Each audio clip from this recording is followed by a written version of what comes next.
Let's welcome Jessica Fredericksen and Michelle Wanzer. So Jessica is a Senior Director of Goodwin Brain Health, a service line of Goodwin Living. Since joining the organization in 2021, she's led brain health training and programmatic initiatives. She is a certified dementia practitioner and trainer. She combines her expertise with passion for innovation and education in brain health and dementia support. Outside of work, she enjoys playing board games with family, friends, and volunteering at Lost, a dog and cat rescue in Falls Church, Virginia. Michelle Wanzer is Communications and Operations Coordinator supporting the Goodwin Brain Health and StrongerMemory. A wife and mother of 3, she brings a deeply personal commitment to working with older adults after witnessing her grandmother's decline from dementia. She brings a collaborative, detail-oriented approach to her work and is dedicated to supporting older adults, families, and professionals through clear communication, strong program operations, and mission-driven service. Thank you, ladies, for coming. Thank you. Thank you.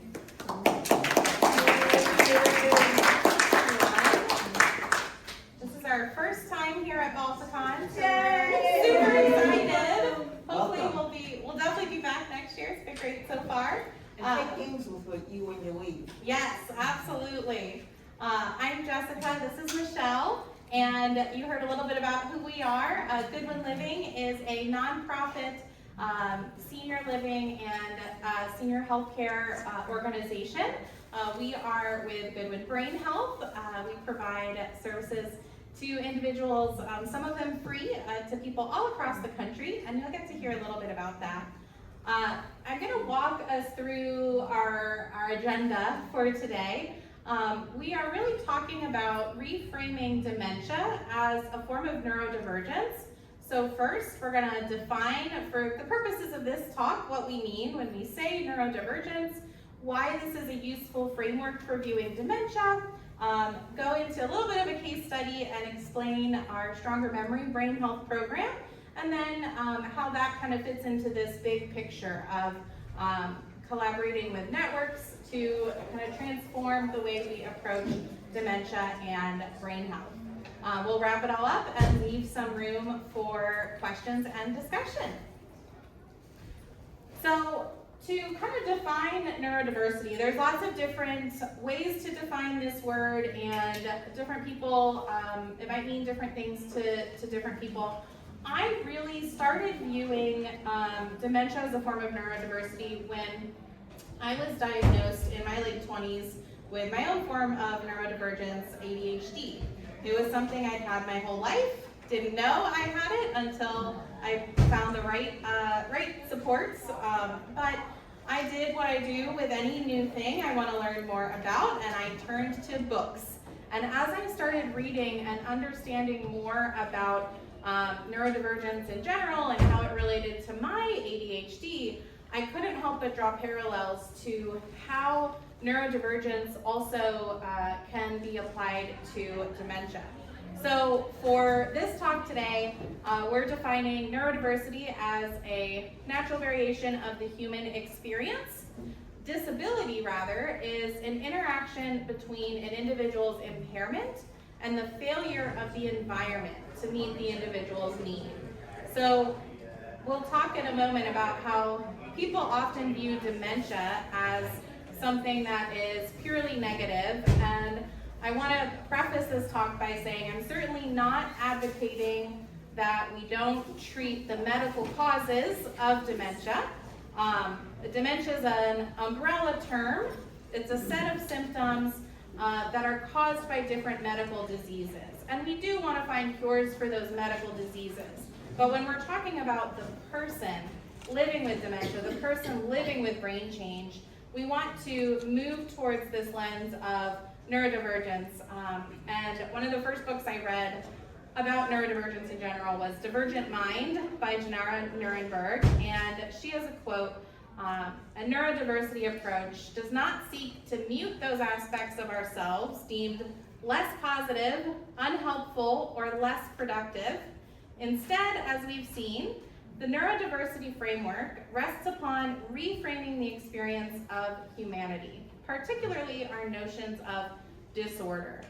So really, we're looking at environments that don't always meet individuals' needs, rather than looking at people as having something wrong with them just because it doesn't fit the norm. And I'm certainly not the first person to draw this parallel between neurodivergence and dementia. Several others have written about this connection before, so I want to quote some of them here. One person, Liz Bell in Asylum magazine, said, anyone who perceives, interprets, or interacts with the world in a way that is different from what is expected within the dominant social and cultural environment can be described as neurodivergent. And certainly if we're thinking of people living with dementia, what you may know, when you think of dementia, we often think of memory loss, but there's a lot of other cognitive changes that can happen. It can come with some of that procedural memory or physical challenges. So certainly perceiving, interpreting, and interacting with the world in a way that's different from the dominant group definitely fits into that neurodivergent lens. And then another article in the Dementia Society in kind of defense of this approach said that when we're using this neurodivergence lens to talk about dementia, this has led to a situation where people with dementia are respected for what skills and lifelong experience and wisdom they can bring to the table. A strength-based approach is fundamentally different to the one which purely focuses on deficits. So like I said, medically, yes, we want to fight all those causes of dementia, but when we're talking about people who are experiencing dementia, we want to look at the things that they bring, the wisdom that they can share, and look at what is still possible.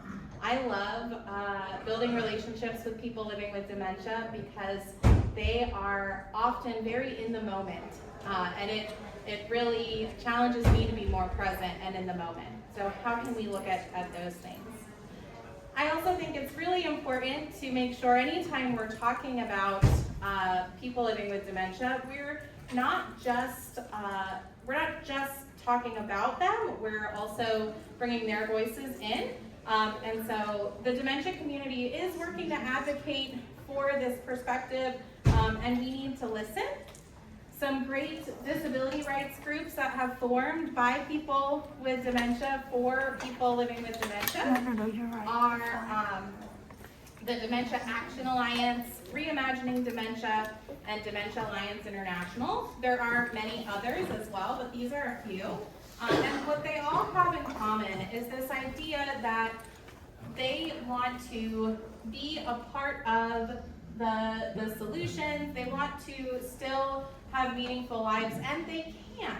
But we're going to watch a video since they're not here today. There's a great video by Reimagining Dementia where you'll hear what many of them were told when they first got their diagnosis and why they come together and what hopes we have, things that can happen when we view dementia another way.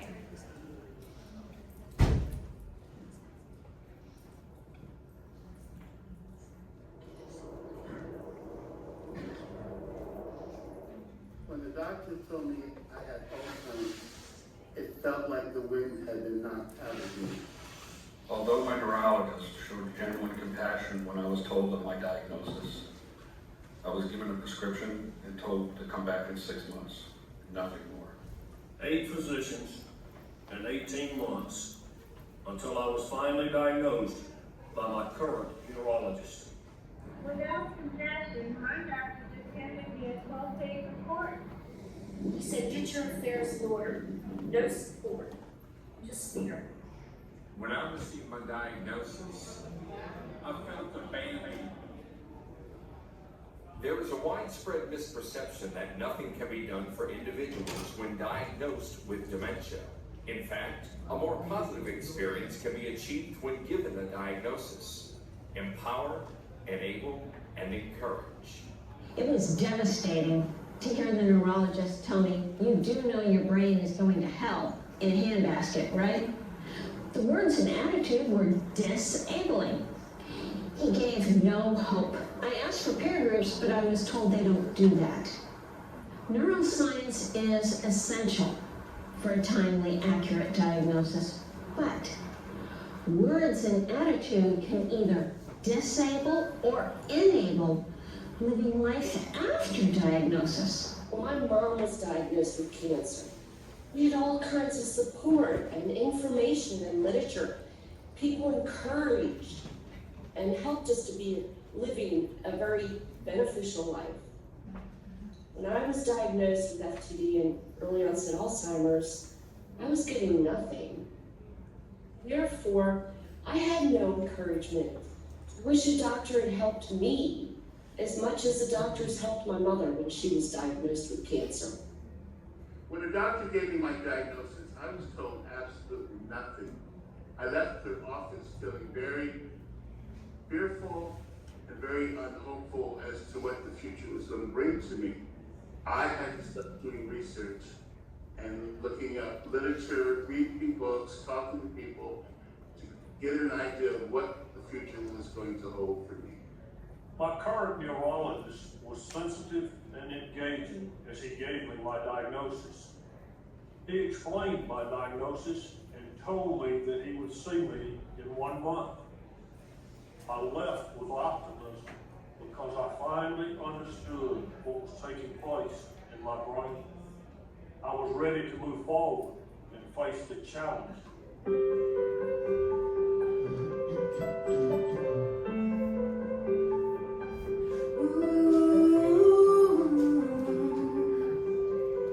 Go skydiving with dementia. She's having a blast.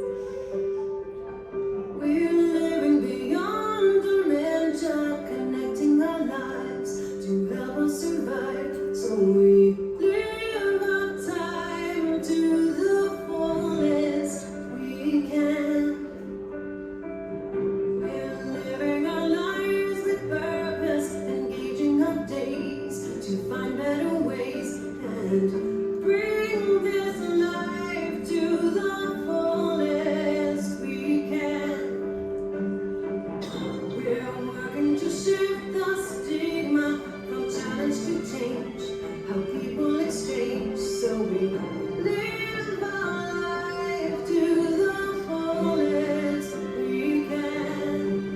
So we live our life to the fullest we can.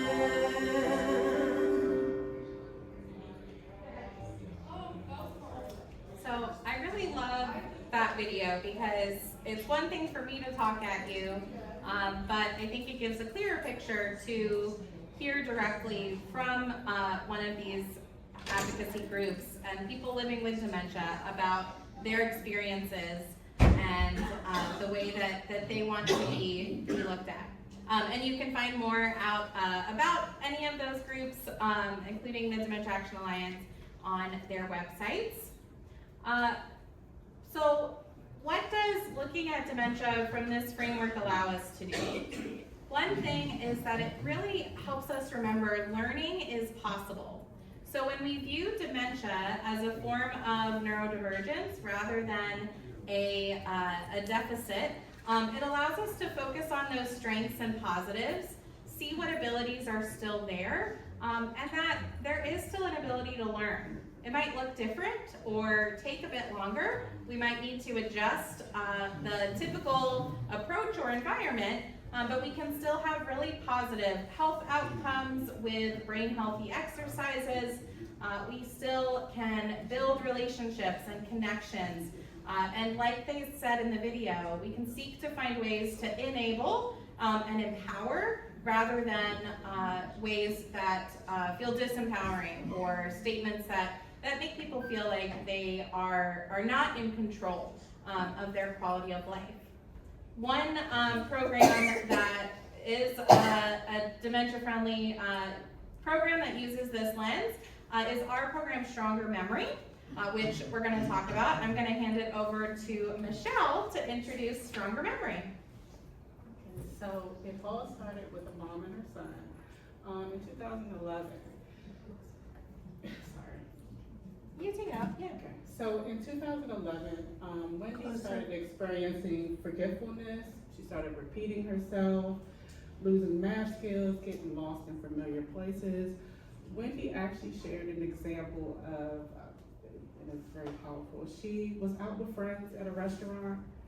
When it came time to split the till, she couldn't remember, basic math, and she's always on top of her math. So she had to excuse herself and go in the bathroom and try to figure out what her portion of the tab was and the till. Another example, she was driving home after running errands all day. She became a little bit panicked because she couldn't recognize the streets, couldn't recognize her neighborhood. So she called her husband Howard just to ask, like, hey, I can't get home, I don't know where I'm at. So like many families, they asked, what can they do to slow down cognitive decline? And at the time, there weren't really many practical, things that they could do. So her son, Rob Liebert, wanted to help his mom stay cognitively engaged and continue using her brain to do just like meaningful things. So what are the Stronger Memory exercises? So the goal is to incorporate these 3 basic activities, and they're pretty simple. Just in your routine for 20 to 30 minutes a day, 5 to 7 days a week, to build a lasting habit that supports recall, focus, and overall memory. So as you can see, it's just something simple. It's reading aloud, writing by hand, and doing simple math. I read my emails aloud every day. I'm able to catch like mistakes that if I was just skimming through it, I would have never caught. I'm writing by hand. I actually write my notes by hand, and then I run it through ChatGPT, but it's like kind of, summarize it. And I do simple math, even though it's not my favorite, but when I have to do presentations or I have to facilitate a group, it helps me kind of calm down. So one thing I really appreciate about the Stronger Memory program is the exercises can be actually adapted based on the individual. So depending on their needs and abilities, we can use simpler math, larger print, flashcards, audio support tools, modified reading prompts. The goal is engagement, not perfection.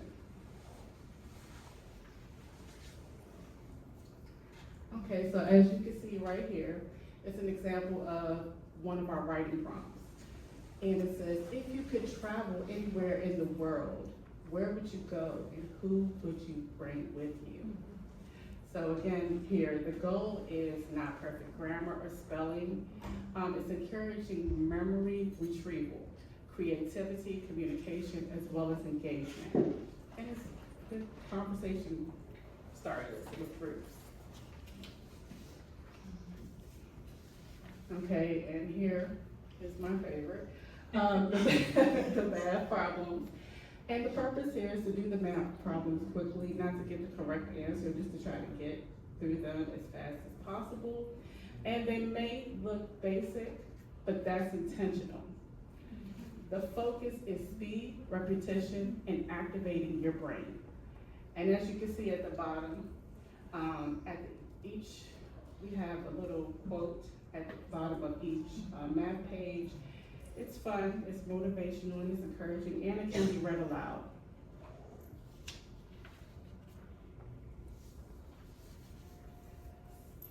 So again, it's easy, simple math, like piano skills, basketball drills for your brain, weight training, and it activates the prefrontal cortex, which controls memory retrieval right here.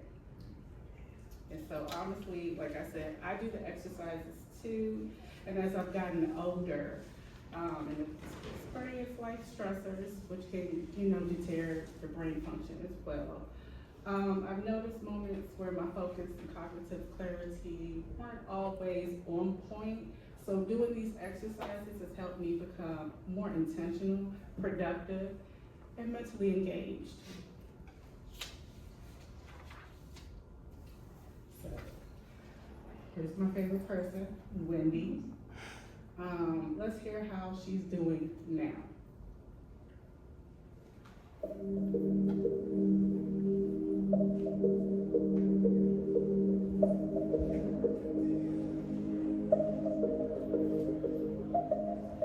Right now, I'm overjoyed. I think that since I've gotten involved with Rob's new program, StrongerMemory, and I've been focusing, I feel like I'm back in school actually, because I'm doing homework every day. I never let it go by. I might fall asleep while I'm writing my diary, or sometimes my mind floats off because I'm still trying to multitask, which I've learned recently that that's not good for your memory. And so I think that I can see the difference right now. I would say I have the best focus and recall right now that I've had in the 11 years I've been doing this. Yeah, talking about recall, her recall has become so good that she recalls things I don't wish her to recall.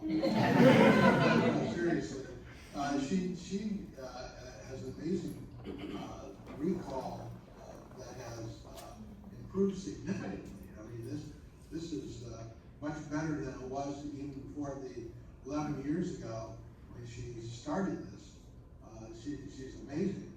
Her recall is far better than mine now, and I think it's because of the program she's been on.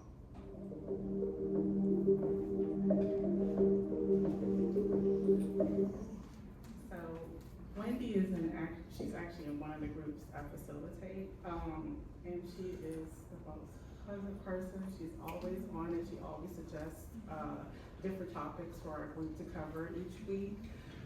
She's truly an inspiration, and she's still incredibly active, of course, and engaged. She actually has several book clubs, not one, not two, probably about 4 or 5. She does exercises with her friends over the phone or in person. What makes Wendy's story so powerful, she didn't give up after her diagnosis, and she also stayed engaged and continued these exercises consistently over all these years. She does her, daily exercises even when she's on vacation, whether she adapts them or does them at night or writes in a diary, whatever. She makes sure she does it consistently every day, and if she misses a day or two, she will tell you she will notice the difference.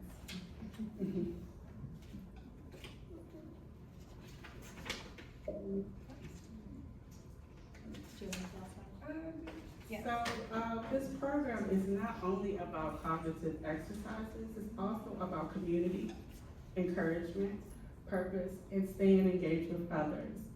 So StrongerMemory focuses on what abilities are still there. Wendy's story reminds us that people can still learn, participate, connect, and experience joy, even with a cognitive diagnosis.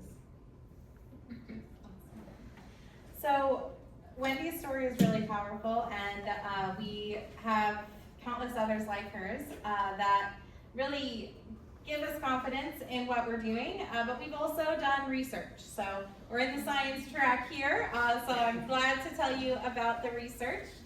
The first study that was published about StrongerMemory was called I've Decided to Read Aloud for the Rest of My Life. And it was qualitative research published in Families and Society in October of 2024. It actually won an award for best article in that journal for the year. And what that study did, it conducted several focus groups of participants, and it showed us some really interesting things about motivation. So people were really motivated to start StrongerMemory, to start doing these brain health exercises because of something intrinsic or internal. They were worried about their own cognitive decline. They wanted to prevent any cognitive changes. They had a family history of Alzheimer's, or they wanted to still be able to pursue their hobbies and noticed that, Like the example Michelle gave, it was harder to calculate tip and expenses when going out with friends, or maybe it was harder to play bridge or remember the details for your book club. So those were kind of this internal motivators to join. But when they were asked about their motivation to continue and stick with the habit and the program, a lot of that showed that while there was some hope for improvement and seeing some self-improvement, it was mainly the group support, the impact of research, knowing that they were being part of this research, so they wanted to do a good job, or encouragement from others, like family, friends, and even medical professionals who heard what they were doing and said, you know, I see this making a difference. I think you should keep doing it. So people join for kind of their own needs, own awareness, but then they stick with it because they have some of that external support, external motivation. We've also had 2 quantitative articles published. Those were both published in 2025. They are in order of publication, with the most recent one at the top on this slide. These are the citations. But to tell you a little bit about them, I'm going to start with the bottom one. Can brain exercises mitigate cognitive decline? This was a quasi-experimental evaluation of the StrongerMemory program. Recruited 102 older adults, some of whom had cognitive impairment or early dementia, some who did not. But they did pre and post testing before starting StrongerMemory, and then in between 10 to 12 weeks. And what they found was that at that 10 to 12 week, when they did the post test, it was a measure called the Mini MOCA, which stands for the Montreal Cognitive Assessment. And if you're not familiar with these kinds of tests, it's like many of the others. You are asked at the very beginning to remember 5 words. You'll repeat them back to the person giving you the exam.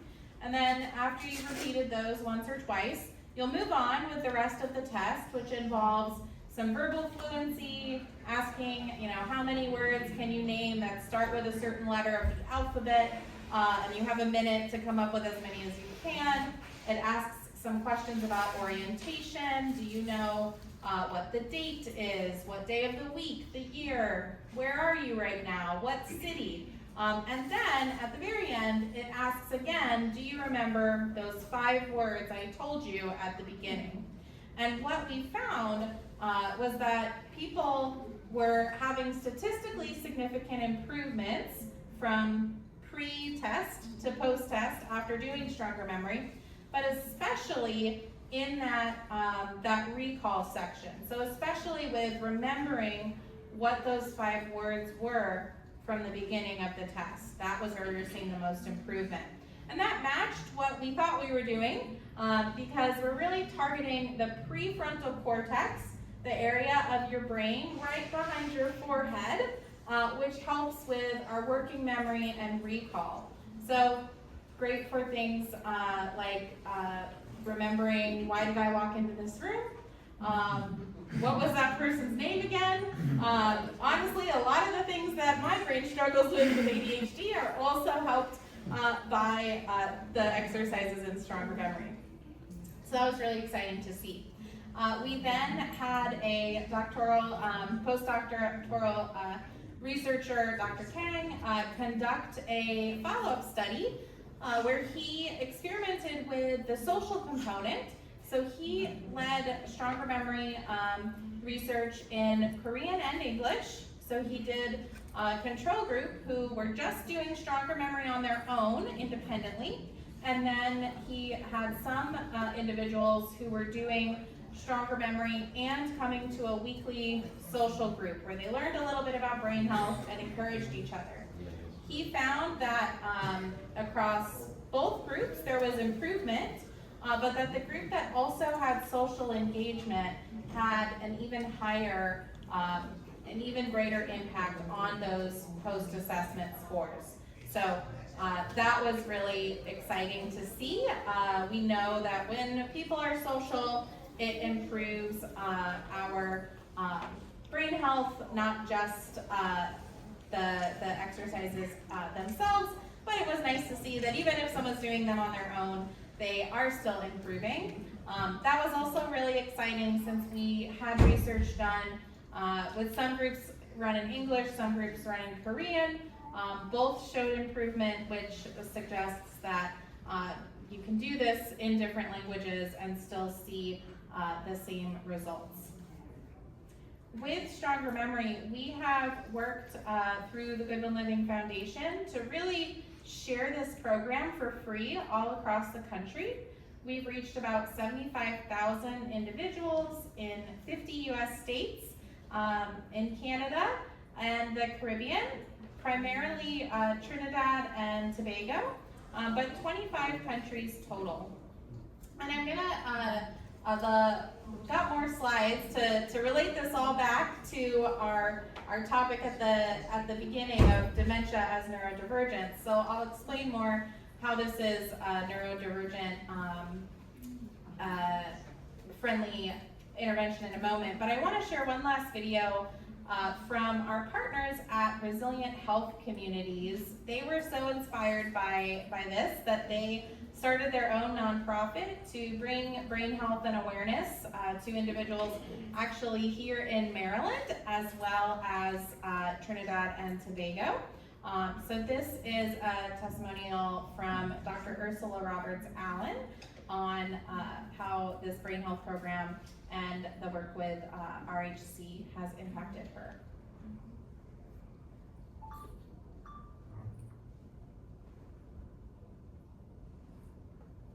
My name is Dr. Ursula Roberts-Allen, and I am here with Resilient Health Community because I am an avid supporter of what they are subscribing to.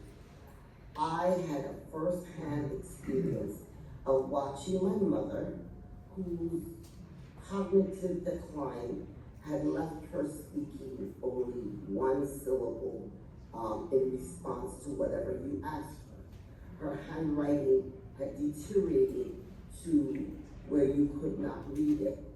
And after 3 months of working with StrongerMemory, I began to see improvement. And by 6 months of using her workbook, she was again speaking clearly and writing where you could read her handwriting. Now, what did StrongerMemory do for me? It gave me back 2.5 years of communication with my mom before she passed. For that, I am an avid supporter of this program and think there's so many people in our community who can benefit from this program.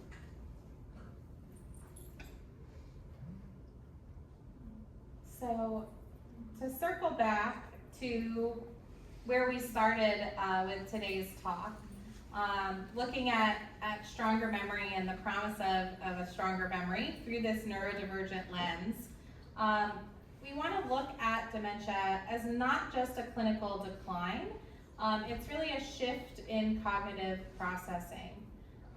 Like autism, ADHD, and other forms of neurodivergence, dementia shapes how individuals interact with memory, language, and environment.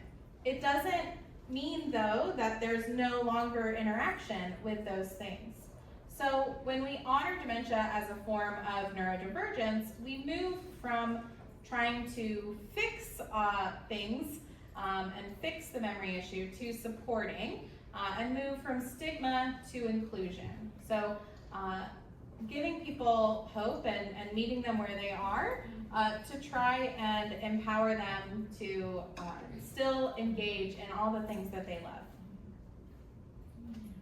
StrongerMemory, like Michelle mentioned, it really empowers individuals to engage their unique cognitive strengths. It focuses on agency, repetition, and rhythm, principles that echo neurodiversity-informed learning strategies. It builds confidence rather than emphasizing deficits. I love one of my favorite stories to share is when I was working with someone on StrongerMemory for the first time, and he was living in a skilled nursing community, and his care partners didn't know if they didn't think he would want to do any of the StrongerMemory exercises. They thought, you can try, but he doesn't really like to do anything. So I sat down and we did some math together. He tried it, but he didn't want to at first. I said, okay, well, that's all right. What if you just tried a few problems? He did it. He kept going and did the whole page. And what I love most about that experience is that when he finished the whole page, he had a huge smile on his face. And he said, wow, I didn't know I could still do that. So sometimes these things that we take for granted and we stop doing, like reading aloud, simple math, writing by hand, we might stop doing those. We might not read aloud once we aren't around little kids anymore. Or once we retire, we might stop writing by hand or doing math. I stopped doing math when I stopped needing to take it in school. So it can happen at any age, but really reminding ourselves that we can do these things, it builds that confidence. And really the program honors routine, flexibility, and individual pacing. So there are lots of different ways to adapt to different cognitive experiences. And it honors a brain that's changing, offering some tools to thrive with those changes. One example is Gene. We've changed his name to keep him anonymous. But he was, a loving husband and father, grandfather, a Army veteran, and community volunteer, really well-respected person in his community. In 2023, he had moved into a skilled nursing community. He was really struggling with Parkinson's disease and PTSD symptoms, experiencing cognitive changes and dementia. At times would be physically aggressive when he had never been an angry or aggressive person previously. He would get very frustrated and angry. And the family was becoming rather disheartened because they didn't recognize some of these things in Gene, and they knew that wasn't Gene living his most authentic self. So we started doing StrongerMemory at his nursing community, his senior living community, and he started attending several times a week. And when he used to be angry and would sometimes refuse help when he needed it and get a little aggressive, he was now excited to get ready for the day and go to StrongerMemory and go engage with others. These are some quotes from the care partners at his community. Now he tells us stories from his childhood and the war. Some are long and wild and fantastic. And that's the thing about communicating with people living with dementia. It doesn't matter if they get all the facts right. They're telling a story that has meaning to them, and we can engage, and that's a beautiful, beautiful thing. They also said, turns out he's a math whiz. He loves math. And then one day, they shared a really sweet story with us.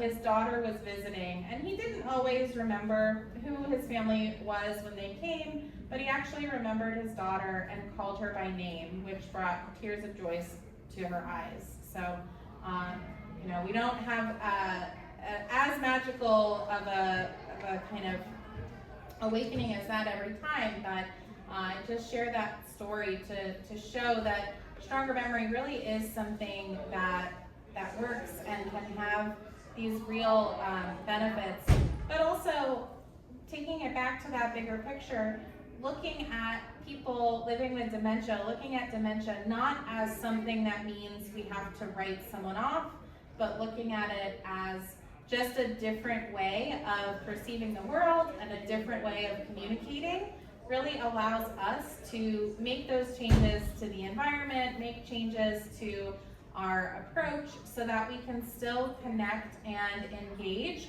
with individuals at all cognitive levels. Then the last example visual I'll share is this. This is a piece of paper written by one participant. And you can see she was really struggling with her handwriting at first.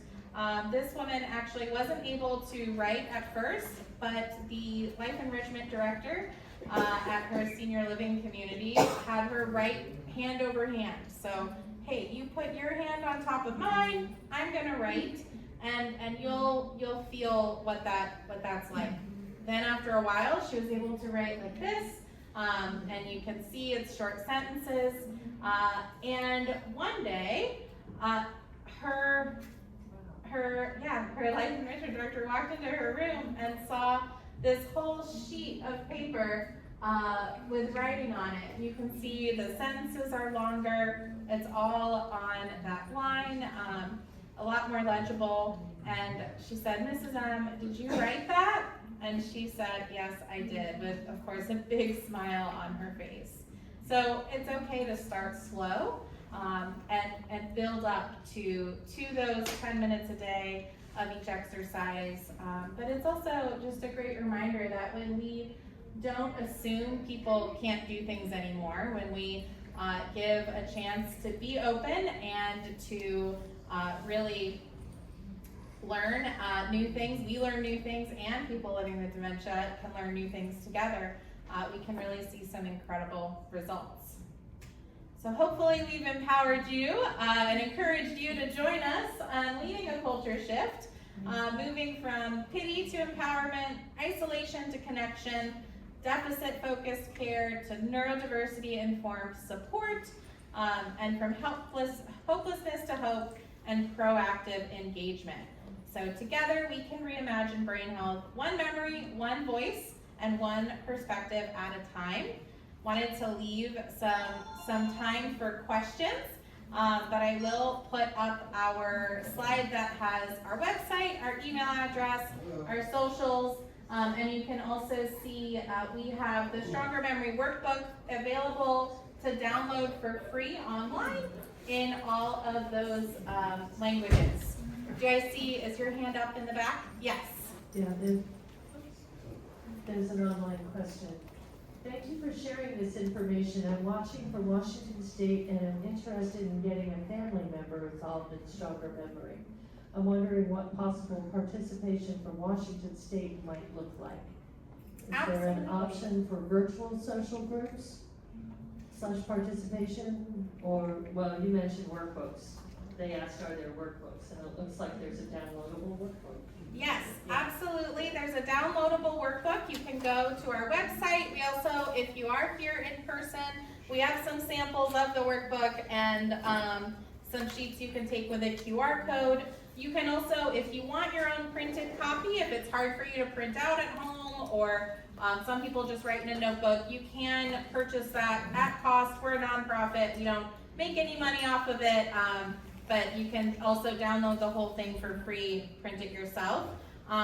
We actually do have a lot of partners in Washington State and Oregon State actually, so you can definitely email us. We might have an in-person or a virtual group available for you to get involved in if you would like to join that. So definitely reach out, let us know where you're at, and if we can connect you to a group, we certainly will.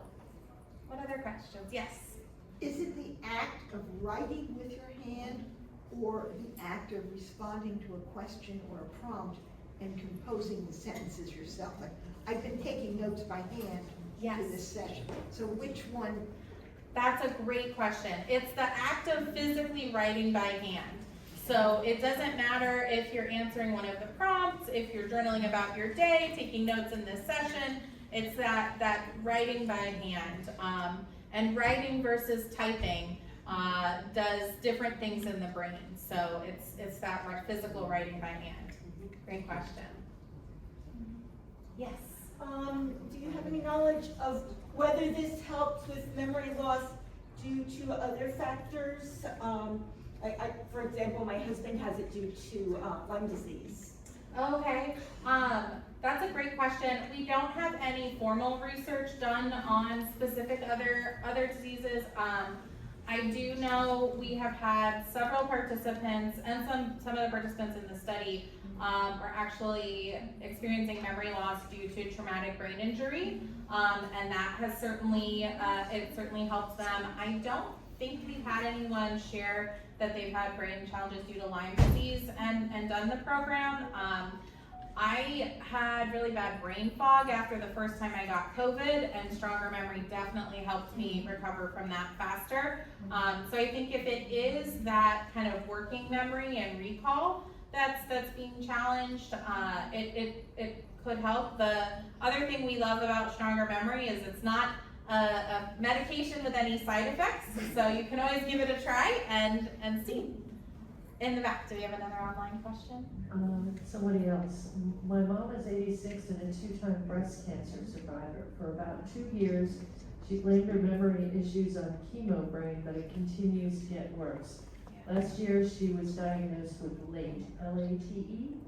Oh, She lives in Southern California. Do you have any partners where she lives? We do, I think, have some partners in San Diego. But we might have some virtual partners as well. So if you want to email us or download the workbook and do it on your own too, or together with your mom, that would be great. And yes, we've had a few. She's in San Diego. Okay, perfect. Yes, we partner with a couple of the villages out in San Diego, so we can connect you. And yeah, we've had some other people with late as well. Yes. Hi, a couple of questions, a couple of ways to do this. I have one friend that has all the markers that because she has Alzheimer's in her family. Okay. On both sides. Yes. So at what point, or what can she do now to determine what her capabilities, because she's fully formed right now, she's fully functional. Right. At what point does she have to start concerning herself of the onset? And what kind of tests she could do? And the other piece is, if you're just a person that is living your life, and you feel like as you get older, you're losing memory of stupid things, like you can't remember why you entered a room, for instance. Yeah. At what point do you get concerned that things are not necessarily going the way they should be as you age? Those are two really great questions. I'm going to answer the second one you asked first. So the question was, if anybody couldn't hear, it was when should you get concerned that something is maybe a sign of dementia versus normal aging? When we really want to be concerned is when it's causing challenges to your day-to-day life. As we get older, now the old thing people used to believe was that at some point we stopped growing new brain cells. That's not true. We can always grow and learn new things. What we do know though is that as we get older, certain parts of the brain do slow down a little bit. So if you're forgetting names more often, but you've always forgotten names, or if you're forgetting names but you remember the face, you miss an appointment once in a while, you find that word is just on the tip of your tongue and you can't think of it, and that's happening a little bit more often. Those are things that are frustrating, but they're not getting in the way of you starting to, living your life independently. If you find that you're having more significant challenges like getting lost in a really familiar place, struggling with appointments to the point where you've missed, several, realizing that, I always used to be on top of my finances and now I'm suddenly paying bills late and not making silly mistakes I didn't used to make. Things that are affecting your ability to be independent. Maybe you're forgetting to turn off the stove, or you're forgetting to eat, and sometimes we might see this in other people. They always were very put together, but we're noticing that, I'm pretty sure they wore that same shirt yesterday because they put it on the chair and didn't realize, I put that there because it was dirty to be washed, and I'm putting it back on again. So that's kind of the difference. Is it just frustrating versus is it something that is really getting in the way of your dependence? And then the other question you had was about if you know that dementia might run in your family. There is some research. There's some types of dementia that are genetic, but there's a lot we can do for our own risk factors that are actually lifestyle factors. Now, I put lifestyle in quotes because they're not necessarily accessible to everyone, but it is never too early to educate about brain health and do some things that are good for your brain. The best things you can do are exercise and eating healthy Mediterranean diet, or eating lots of leafy greens, limiting refined sugar, things like that. There are things you can do to lower your risk. And those are things that if you do know it's in your family, if your friend knows that it's in her family, certainly she could get tested. There is genetic testing, blood biomarker testing. Those things let you know if you have a risk. It's not a guarantee that you're going to get it, but it might inform certain decisions about health choices that you might want to make in the future. And definitely getting a baseline cognitive assessment. I got a concussion recently and went to the concussion clinic, and they did my whole thing and said, well, come back when even if you're better by your follow-up appointment, come back anyways, we'll do the cognitive test again just to have a baseline. So that's always a good idea. If you are over 60, if you're on, or 65, when you're on Medicare, cognitive testing is included in your annual wellness visit. So if your doctor doesn't prompt you, ask them, hey, can you do this? Because it's great to get a baseline when you're healthy, so you know what to look for when that changes. Thank you. You're welcome. See a question over there? Yeah, so how much of your research is applying to symptoms that are not age-related? For example, those on the spectrum or low functioning?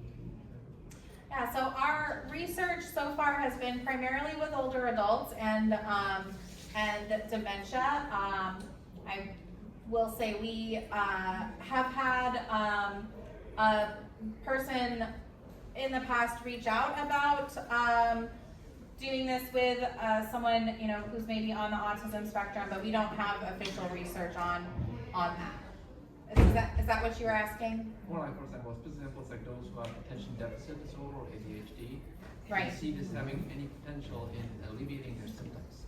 Yeah, I definitely think so. I have ADHD. I shared that at the beginning, and I definitely think it helps with a lot of my symptoms when I stick to doing it, because if your symptoms are, what StrongerMemory really does, we're working the prefrontal cortex, this part of our brain that controls recall and working memory, and engaging kind of the whole brain with that. So if your symptoms are affected by that, so working memory, with my ADHD, I have a lot of time blindness, but I also have some challenges with recall and with my working memory, holding on to multiple tasks at once and remembering things, especially verbal instructions.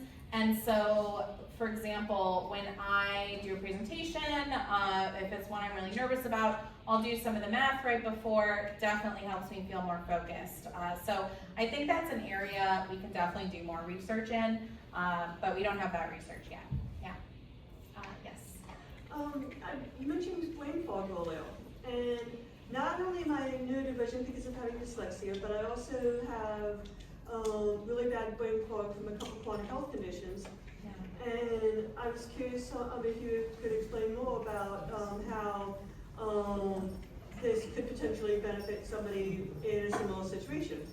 Yeah, absolutely. I think the core of the 3 exercises, reading aloud, writing by hand, and doing simple math, if you, somebody with brain fog does those for about 10 minutes each, at least 4 or 5 days a week, I think you could see a similar, that's what I experienced when I had brain fog, and I did it very, you know, on the schedule and regularly. It definitely helped with brain fog, and I think a lot of the symptoms that we are seeing, the recall that we're seeing in those cognitive tests, that improvement, I think we could see that improvement with brain fog as well. Did you have a question? 5 minute. 5 minute. 5 minute warning, thank you. Yes. Has the program been more effective in individuals with certain types of dementia, or has improvements been involved in uniform across all groups? That's a great question. We don't have data on necessarily different types of dementia. What we do have in our research, the big experimental, quasi-experimental study we did that had 102 participants, 18 of those participants scored as having something called mild cognitive impairment, which sounds like not a great, not a very forward-thinking name, but basically is a precursor often to dementia. And what we saw with those 18 individuals is that their post-program scores after doing StrongerMemory, they increased a greater amount. So it does seem like if you have dementia, if you have MCI, or you already are experiencing some symptoms, you're going to have a greater increase than people who are still in that healthy brain range, but they're gonna maybe go up a point or two on that cognitive assessment, still improving, but it's a greater improvement, maybe more impactful if you are already experiencing some dementia. Did I see another? Yes. Before we do that, can whoever has their phone on, can you please mute it? We're getting some sound. Can you please mute your phone? Thank you. A friend of mine used to think that doing a crossword puzzle would stimulate parts of the brain that are useful. And I was wondering too, if you were trying to read something in a foreign language, would that help any stimulating? Yeah, sorry, could you repeat that question? My brain got distracted by all the things happening in the room. I'm so sorry. Yes. We're trying to do a crossword puzzle, or say trying to read something in a foreign language. Would either of those be useful? Yes. With brain health? Yes, those are both very useful things for brain health. Not necessarily recall. And crossword puzzles, there's been some mixed research. It does get you really good at crossword puzzles, but it certainly can improve your vocabulary and spelling, things like that. Reading in a foreign language, learning a new language, that does something for what's called neuroplasticity. And certainly if you're doing a crossword and learning new facts, that also is going to help neuroplasticity, which is not what StrongerMemory targets, but still a really great thing for your brain. So learning new things, like what you all just did, that creates this neuroplasticity in our brain, which means kind of like it sounds. Our brain is more flexible, it's more able to learn new things, to adapt to new challenges, make tough decisions. So definitely a great thing to do for your brain. Thank you. Absolutely. Yes. Has the program seen success in patients with other neurodegenerative disorders like Huntington's or Creutzfeldt-Jacobs? I would say we don't have enough specific, I don't have any specific data on Huntington's or Creutzfeldt-Jacobs specifically. We have mainly done this research by kind of recruiting through volunteers, and then we've also done a white paper in skilled nursing communities from a grant that we received in Virginia, but we have not gotten to the that kind of diagnosis specific level of research yet. But great question, and we would love to get there. Time for one more. Yes. If people, and this is not really a question, I found another study that was offering testing for the p-tau. Oh, yes. So then they also did some blood tests. I haven't gotten my results yet, but they did say if I know anybody else who's interested, to let them know. So if you give me your email afterwards, I will send you their referral info when I get home.